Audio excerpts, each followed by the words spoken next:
From a world of economic decay as a coal miner's daughter in northern England to the pinnacle of power in the White House, responsibilities for the Ukraine on the National Security Council, she testified under the glare of a national spotlight in the first impeachment hearings against President Trump, a witness to the decline in opportunities from England to the U.S., leading to the rise in populism, and a unique perspective on social and economic changes that she maintains are surprisingly similar in the U.S. and Russia. All this on the 500th edition of Business Talk with Jim Campbell. Fiona Hill was Deputy Assistant to the President and Senior Director for European and Russian Affairs on the National Security Council in the Trump administration, currently the Robert Bosch Senior Fellow at the Center on the United States and Europe in the Foreign Policy Program at the Brookings Institution. Both those jobs are a mouthful. Co-author of Mr. Putin, Operative in the Kremlin, and a new book, There Is Nothing Here for You, Finding Opportunity in the 21st Century. Welcome, Fiona. How are you? I'm good, Jim. Hey, 500 episodes, eh? Congratulations. Yep. Yes, it's... well done. You've been very busy. I don't know if that means I'm old or what. No, I have to say, your story intrigues me because the bold decision, to get out of where you were and end up in the U.S. My dad was in the British Royal Navy at 17, then went to Oxford, and he had one bold thing in his life. He felt the U.S. had more opportunity coming out of the Second World War, and he came to the U.S. And that was a big decision, his mother having been thrown out of Russia, so had already lost the country. And I think in the book, I have my notes, I don't remember exactly what it is, but you had some connection to Tufts where I went undergrad. So anyway, welcome. I want to start right off. There's never Trumpers out there, but I have found that those that worked on the inside closely to Trump, saw how things actually work, actually end up being the biggest critics of the president with all the dysfunction, whether he was unfit or not. I'm interested in your take and particularly a statement about his fragile self-esteem and the impact that had on national security. Yeah, look, I mean, I think an awful lot of people went into the administration giving him the benefit of the doubt, those who didn't know him very well and, had not been on the campaign, obviously. So there were a lot of people like myself who had been in government before, had served over different administrations. There were quite a lot of people who'd served in the previous Republican administration of George W. Bush. I actually had done that as National Intelligence Officer, and I did a year of Barack Obama as well. So there was a lot of people came in, quite agnostic on him. Irrespective of, what they may have thought about the way that he conducted the campaign. But as you said, the reality of working with him close up, I think really was a bit of a shock to many people's systems. And of course, that's probably, the reason why there are so many books, written about him and about, people's experiences there. I obviously try to frame it in a very different light because, I saw it in a larger context. But the thing that really I honed in on, as you suggested in the book, was I was quite shocked about how vulnerable he was in many respects. I actually felt sorry for the guy, which may seem absurd from some people's perspectives. But look, I'm an older woman. I'm in my 50s, and I was in my 50s when I started working there. So let's just say I've seen a lot in life. And I've met a lot of people, because I grew up in the United Kingdom. I lived in Russia, the former Soviet Union, for long periods of time. I've been all the way around Europe. I've spent a lot of time in the United States since 1989. I've been out there seeing people, interacting with all kinds of people. And Trump was the most insecure person I've ever met in my life. And that's really saying something. Because, he has this kind of big, brash personality, but it's really conceding somebody who's extraordinarily vulnerable to manipulation by people based purely on issues like criticism and flattery. He has incredibly thin skin. I mean, I know that people have figured this out by now, but it really was an acute problem because it meant that he was basically swayed by anyone. It didn't matter whether you were a president, a king, a queen, or just, the guy on the street. Trump would take offense or basically the exact opposite, be kind of puffed up and, filled with vainglory based on things that people said. And that in itself was such a huge problem because you expect to have your president as somebody who's, if somebody's going to be a strong man president, which is what he wanted to be, then you expect them to be strong, resilient, somebody who's able to withstand kind of pressures, and certainly somebody who's going to be able to withstand criticism because that comes with the job. And not be susceptible to people pandering to you. You'd think you'd be able to catch that one, right away. And so that made him, both a liability in the domestic political context, but also internationally, because it meant he was, something of a counter-security risk, counterintelligence risk, because he was very susceptible to any world leader basically flattering him. And in that case, he'd immediately think they were his friend, and he'd pay more attention to them than anyone who, gave him any kind of criticism. It's kind of hard to believe. Here was a guy that achieved the presidency against all odds, and he's totally insecure still. I've been told also by Chris Whipple is the expert on White House chief of staff. He says that the reputation is, and you would know coming from the NSC, that Trump is literally unbriefable. Yeah, that was definitely the case. I mean, in my case, he didn't want to be briefed by me. It was very obvious. He saw, a middle-aged woman who he didn't know. I'd written a book on Putin, so what? He didn't even pay attention to, the big guys around him. Here he had the former CEO of ExxonMobil, arguably, the world's largest, most influential, important energy company, not a company writ large. Who had spent decades at the top of ExxonMobil, Rex Tillerson, this is, of course, dealing with Russia, dealing with Putin, making multi-million, billion-dollar deals. And all Trump wanted Tillerson to do was just pave the way for a sit-down with Putin, but not to tell him anything. He didn't listen to him either. When people had attached to their names Secretary of State and Secretary of Defense, that's how he thought. He thought secretary. For women, definitely a secretary, but even for the big guys as well. Once they were on the staff, he wasn't paying attention.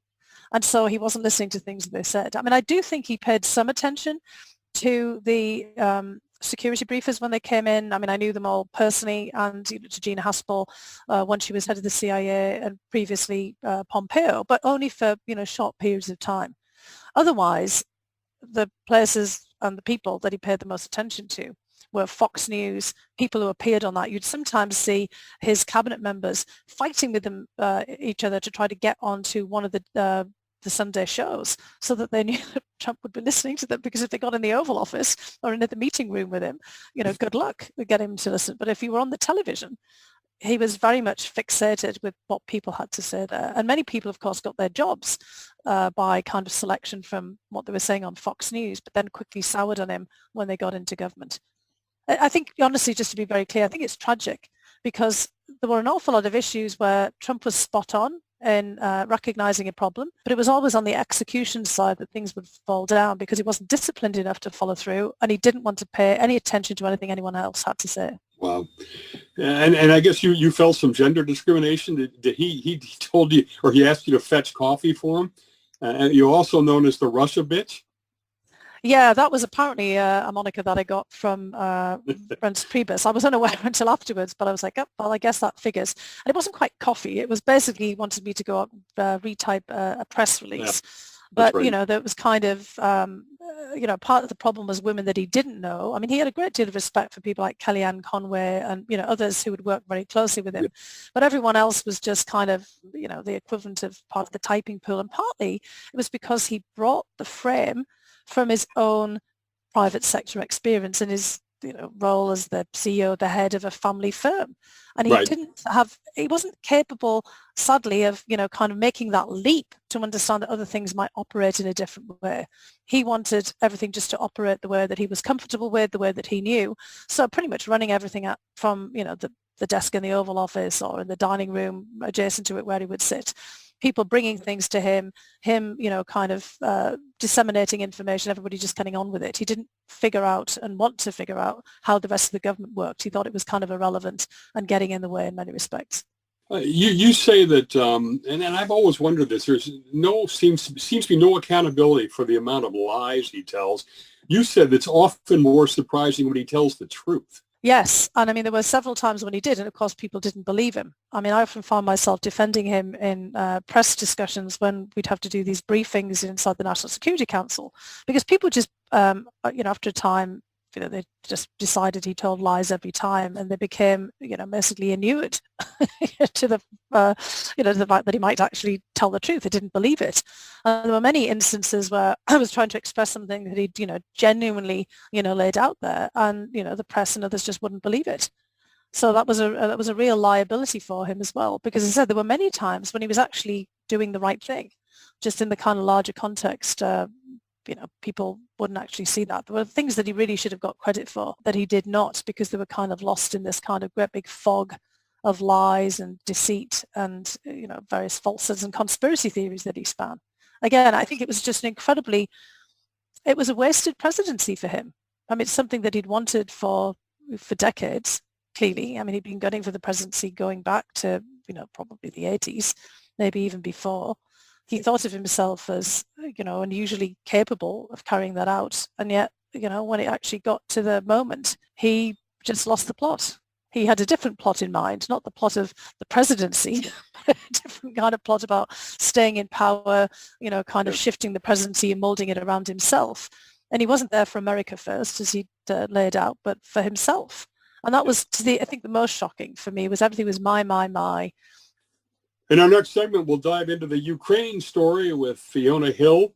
Also, my new book out, Madoff Talks, Uncovering the Untold Story Behind the Most Notorious Ponzi Scheme in History, now going to be made a Netflix documentary. You can go to MadoffTalksBook.com or Amazon and the other places to find it. And we'll be right back with Fiona. We're back with Fiona Hill. Her new book is There's Nothing for You Here, Finding Opportunity in the 21st Century. And so you go from anonymity to suddenly appearing before the impeachment committee in the House on nationally spotlight. What was that like? And the second part of that is I was amazed that, Trump did this thing where he was withholding money from the Ukraine. But nobody in the administration, the National Security Council, the State Department, or the Defense Department knew he was doing that. How could that have happened? Well, part of the problem is that we have, it's not as large as people think, the federal government, but it is sprawling in the sense that you've got a lot of diffusion of responsibility over issues. And we really rely on interagency coordination, which is usually conducted by the National Security Council or the State Department, to basically keep on top of issues, pull things together and pull all the threads together. In this case, when it came to Ukraine and what the president and the people who were not in the government were up to, including Rudy Giuliani and these two Ukrainian Americans, Lev Parnas and Igor Fruman, who have been indicted for various things that they've done. Obviously, as they were not in the government, people had no awareness of what they were up to. And also it was the president, clearly, and other people in his inner circle who were kind of aware that he was withholding the military aid for this particular purpose of trying to pressure the Ukrainian government and the Ukrainian president, Volodymyr Zelensky, into opening up corruption investigations into Joe Biden and his son Hunter Biden.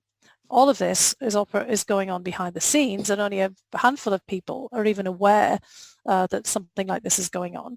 So across the government, all of the people who were responsible for conducting the policy and for keeping it on track, when they're meeting up together, they're just unaware of what's happening here. And the people who do know are trying to fix it behind the scenes and are not bringing it down into this interagency process. So as I'm at the impeachment hearings, to be frank, in the public hearing, I'm myself suddenly piecing all of the bits together, because finally, we have access to people's text messages. We get people like Gordon Sondland, the ambassador of the European Union, who was mysteriously, suddenly from all of our rest of our perspective, involved in Ukraine, from kind of very early stages. And as I realized in real time, he was, as I put it, conducting a domestic political errand for the president, not being really involved in the national security aspects of things. Then it all suddenly comes into place. So an awful lot of people had a bit of this puzzle, but they didn't have the full picture. And that was kind of part of the problem. It really did come together during the impeachment hearings in November of 2019. Now, from my perspective, I was basically stepping up as a fact witness, giving evidence, as I had done in previous positions, giving evidence before Congress and congressional hearings. I was very focused on that issue at hand. I did not fully contemplate what the public impact of this would be. I have to say that it really took me by surprise. And I still find it shocking in some respects that I got lauded for telling the truth. Because, as a point of view of a public servant and, somebody who tells the truth as a matter of course, since, childhood, I've certainly been raised that way, as I think most, people are. It was so obvious that was, I was doing my job when I was doing what was right, just along with everybody else who testified.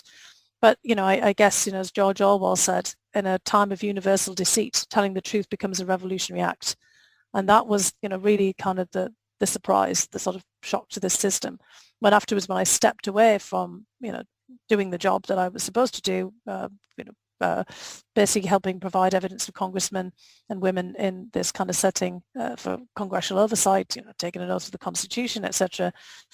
Afterwards, finding myself and my face all over every major international and national newspaper, the subject of columns, to find that everybody had been talking about me in real time. I just hadn't thought about it, and it took a lot of processing afterwards. One of the things that hit me was that I think Giuliani and those other clowns actually manipulated Trump for their own privatization interests without him realizing it, ending up in impeachment. This is exactly what I thought, Jim. I thought that was actually my thoughts about this as well. Apart from the phone call, I do think that, Giuliani and those guys sold, what we'd say a bag of tricks, right? A bit of a Ponzi scheme, with your work on Madoff. Yeah. They had business interests. They wanted our ambassador, Maria Yovanovitch, out of the way. They set all of this in motion and, kind of created this sort of perfect storm.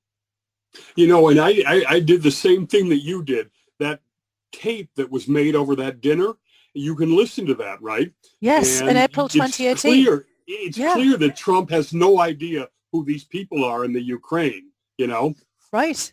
And he has no idea who the ambassador is. So the tape we're talking about here is what I talk about is in the book, and it's out there on YouTube, that the two Ukrainian Americans, Parnas and Fruman, made when they had the occasion to be at Trump International Hotel for a dinner with Trump.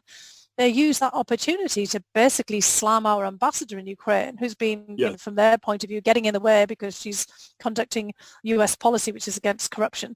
And they want her out the way because they want to do all these dealings with these corrupt Ukrainian officials. Yes. And, she, from their point of view, is a hindrance. And so they basically slam her to Trump, knowing, and this gets back to what I said in the first segment about Trump's propensity for, if somebody criticizes him, he goes nuts. And I have this section in the book called Off with the Heads, because he's basically like, the queen from Alice in Wonderland, off with their heads all the time. If anybody says something negative about him, he wants them dispensed with. He wants them gone.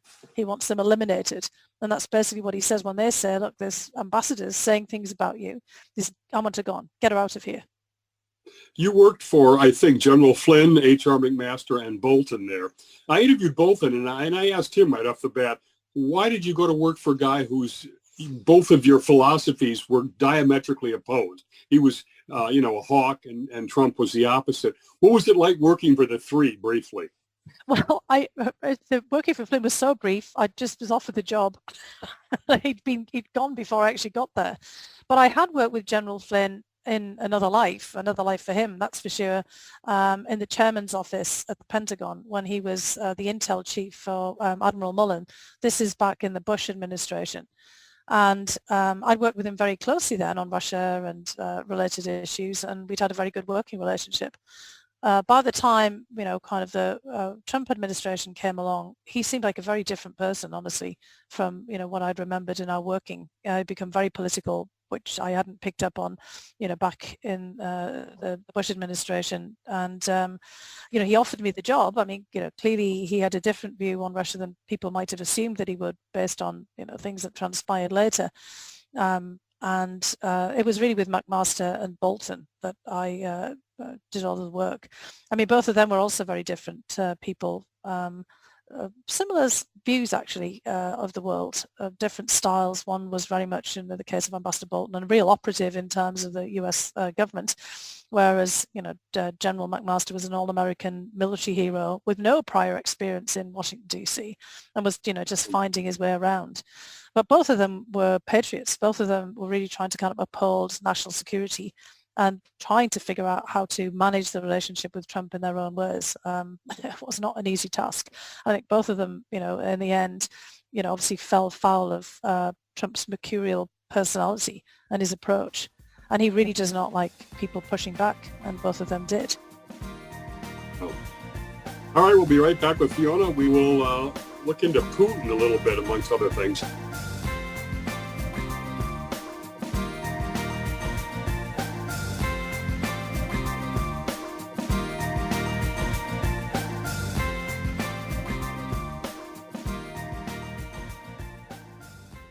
Would you like to host your own radio program or podcast?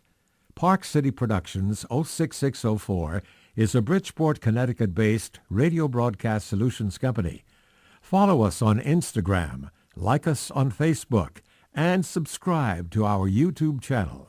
That's Park City Productions 06604. Call us at 203-522-8801.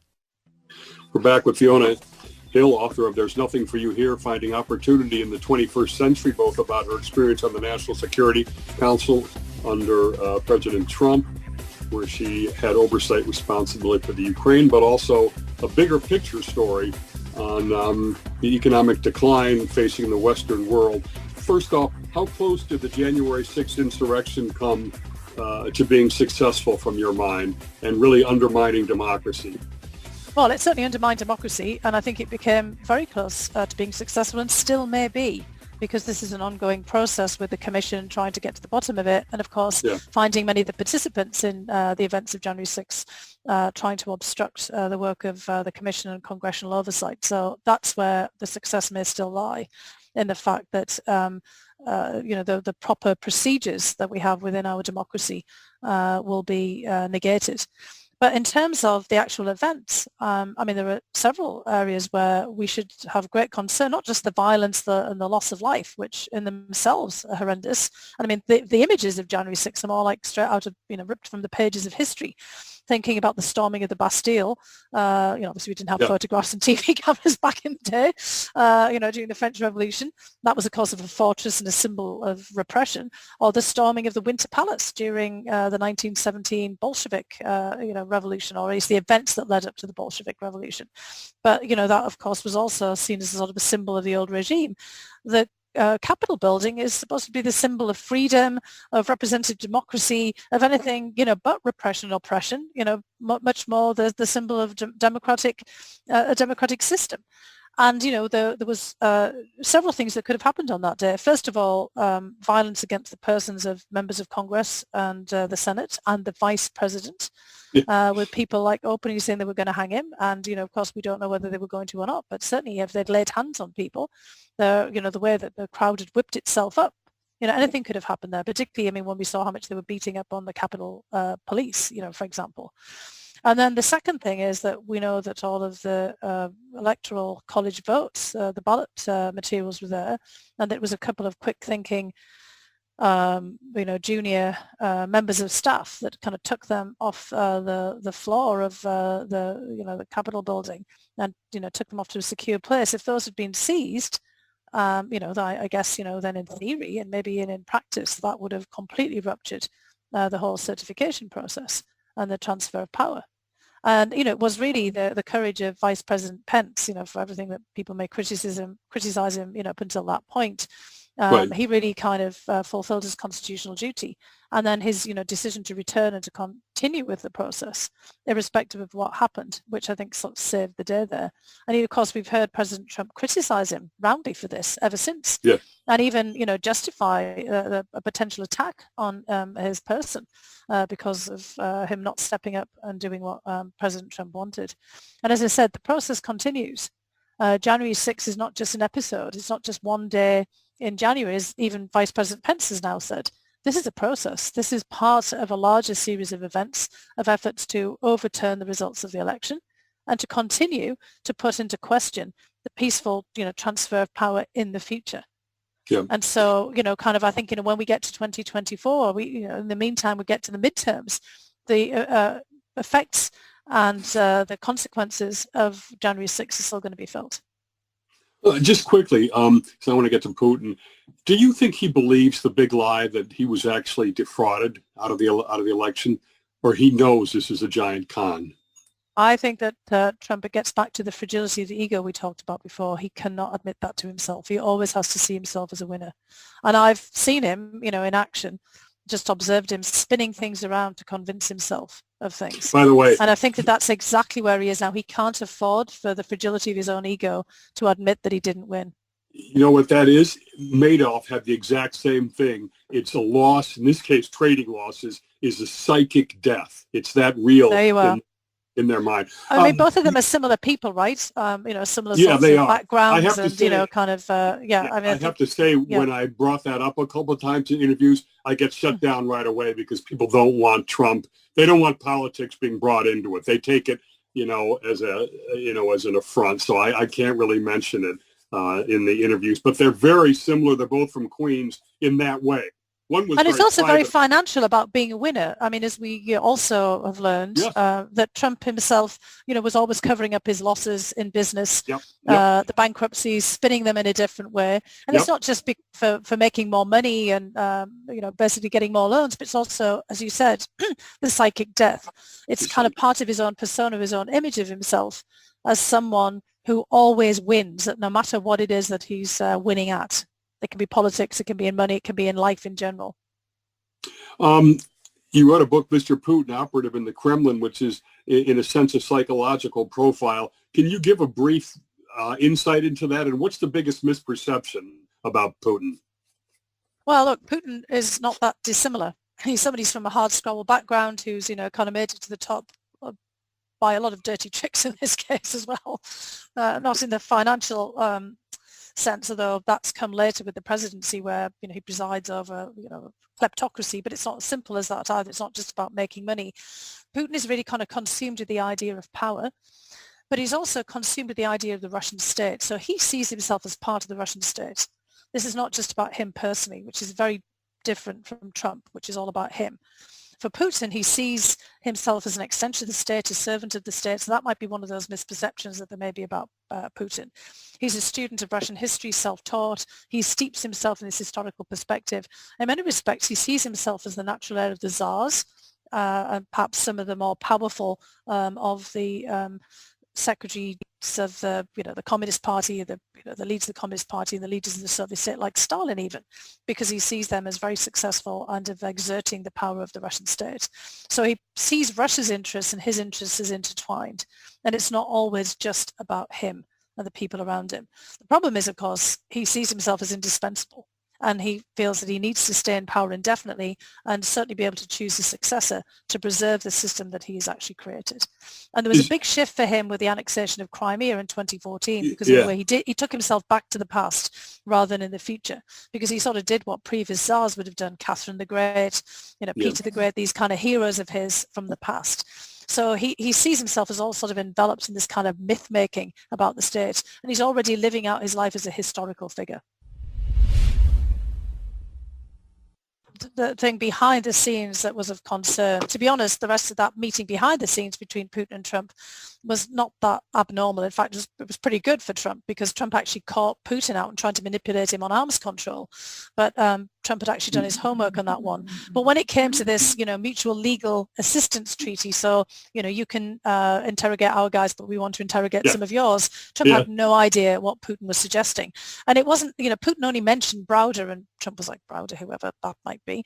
But then in the press conference, when Putin lays that out again, then they have the Russian prosecutor. This is a classic Putin play, classic Putin trick. The prosecutor in Russia gives a long list. It's not just Bill Browder. It's our former ambassador to Russia, Mike McFaul. It's a whole list of people on Capitol Hill. It's a bunch of people in the State Department. Some of them are, personal friends, people I know really well. And it's everybody who'd been involved in the Magnitsky bill, which Bill Browder sponsored or helped to sponsor and put forward in the Congress. And Trump's oblivious to this. And then, of course, it's the problem at Helsinki is the press conference and the questioning of the US press, which is a problem for Trump, not for, obviously the truth and putting issues out there, when he gets asked about interference in 2016. Because Trump can't, again, getting back to the fragility of his ego, he can't abide those questions because it then suggests that he didn't win fairly. And in his view, he won. There was the terrific nature of the brilliance of his campaign, as he even says this in that interview, and he just wants to deny that there'd been any interference in the moment, and he doesn't want to be shown up in front of Putin. It just becomes one of these embarrassing episodes. Let me ask you this, the final minute of this segment. Putin's obviously been behind extrajudicial killings on the ground in the UK. Magnitsky was in Russia. But why does the West have no response? Well, we did actually have a response for the Skripal poisoning in Salisbury. We expelled more than 100 intelligence operatives from the United States and across Europe. It was a huge coordinated response. It wasn't enough, actually. We should have done more, and we did try to push for more. But the part this gets to the answer to the question directly here is that it's very hard to get together collective action. First of all, it's hard to marshal it in our own system, and it's increasingly difficult, for administrations to get collective action because of this partisan polarization that's now affected foreign policy and national security issues, not just our domestic politics. But it's then very difficult to get all of our allies on board, and that's what we really need. To get a really effective response to the things that Putin and the Russian intelligence service have done, particularly on these extrajudicial killings and assassinations, you need a concerted response from everyone, all of our allies, to push back. So we did in the case of Skripal and the poisoning in Salisbury, but we haven't on other issues. And that's going to be required for Ukraine now, for dealing with this standoff and this crisis with Russia and Ukraine. We need the Europeans. We need other allies, the Israelis, the Indians, the Japanese, the Turks, who are technically part of NATO. All of them need to kind of push back on what Russia's doing. Listen to Business Talk with Jim Campbell. Back with our final segment. There's nothing for you here. Fiona Hill's journey.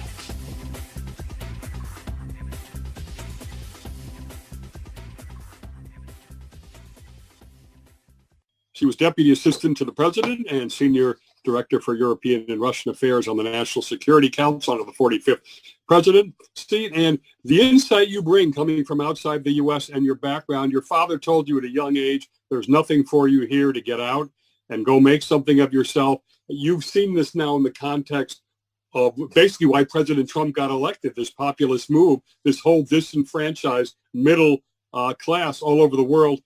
Tell us your theory and how we fix it. This is the result of massive dislocation from major economic and industrial change in the 80s, when we moved from the big mass manufacturing heavy industry to the new knowledge-based economy. Well, we're just about to move to the artificial intelligence-based economy, and where we'll need green technology as well to deal with the after effects of climate change, moving away from hydrocarbons. And this is going to be a pretty wrenching and difficult transition again.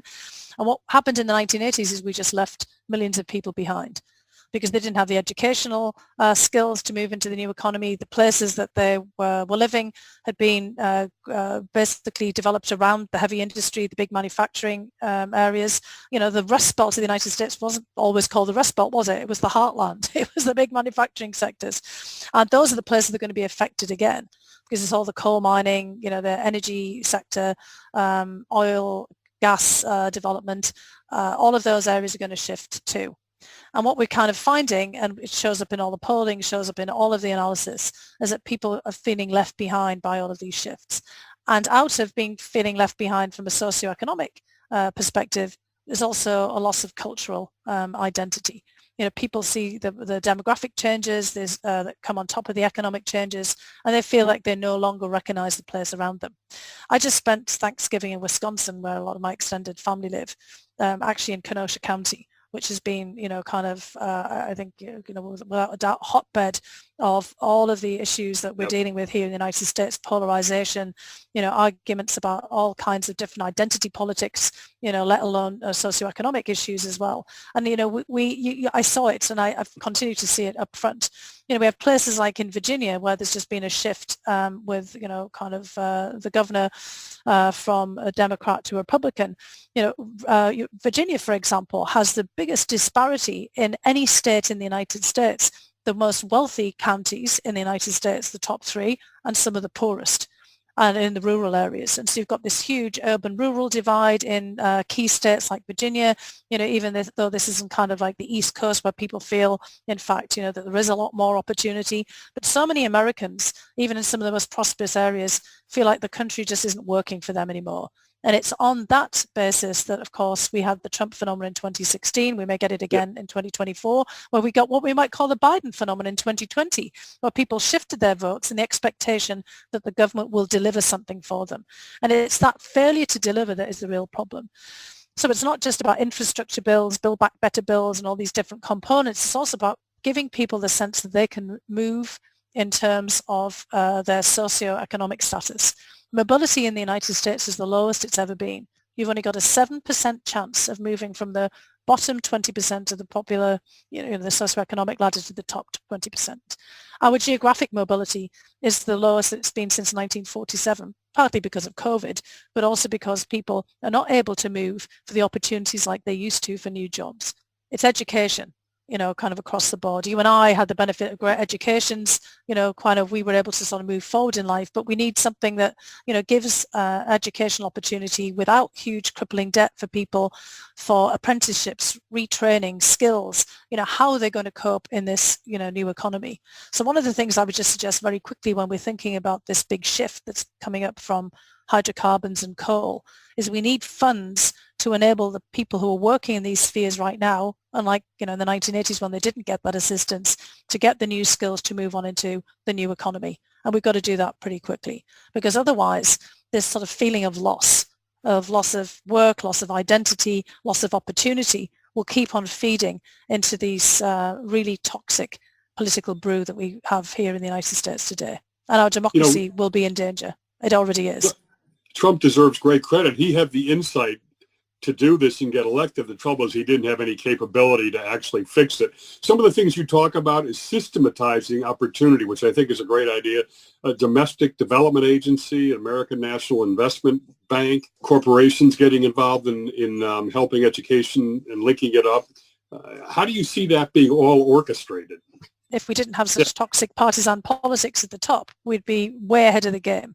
I mean, the fact that, the 13, I think it was 13 Republicans who voted for the infrastructure bill are now getting pilloried by their own party is indicative of the same problem. Because this isn't a win for Biden. It was supposed to be, basically an essential step for America and Americans. And that's what we have to do. We have to try to change that mindset. This is not about sides winning. It's about doing what's necessary for America and Americans to move us forward into the future. So this is why I put a lot of emphasis on the book of public-private efforts, and especially private efforts, corporate efforts, and individuals like you and me and others getting out there talking about things and actually trying to do things ourselves. Private philanthropy, educational institutions, but we've got to mobilize this now. So I myself am trying to think about, from the perch where I sit at the Brookings Institution, what can we do to kind of join the dots, get people linked up across different networks at community levels doing things. So people can do things a lot for themselves in their communities. It doesn't have to be all done by the federal government. We can build up local assets, community banks, things already do that. As I said, local businesses can create these development corporations, and schools and universities and localities can pitch in as well. So we just have to be creative here. We just haven't got a lot of time to turn things around, sadly, because, for many people, they're incredibly frustrated. Since the global recession, the economic crisis, back in 2008, 2009, people have seen Wall Street bailed out, but not Main Street, and Main Street's still waiting. The government's not really organized to connect these dots, right? And part of the National Security Council, when it was formed in 1947, was to connect the dots on national security. Do you think this something like that model could be used? Well, that's what I was suggesting when you were referencing it before, of a kind of like national development entity. We've got one for international, so domestic. Is that a cabinet entity you view, or? Well, it could be. I mean, the thing is, we want not to create more bureaucracy. So, we do have entities that already exist. So can we, kind of pull them together in a more coordinated fashion? We've got the National Economic Council. We've got like domestic policy councils that sort of sit within the White House. And we've got all kinds of development aid already. Congress has already passed huge budgets, but they're all over the place. So it's really trying to find these bodies that could coordinate. I mean, I've worked for two coordinating bodies in national security: the National Intelligence Council, which coordinates for all the intel, and then the National Security Council, which coordinates for all the various agencies. So you could create a body like that, or you could empower an existing body to do that. It's a fascinating book, both the inside story and the big picture. You're a symbol of mobility, and it's sad that it's shrunk so badly in the U.S. Thanks to Fiona Hill, there is nothing for you here, finding opportunity in the 21st century. This has been Business Talk with Jim Campbell. You can go to our YouTube channel, Jim Campbell Radio, and please look into my book, Madoff Talks. It'll be made into a Netflix docu-series from McGraw-Hill. Thanks to Fiona Hill. Thanks to our national audience. See everybody on the next edition of Business Talk with Jim Campbell.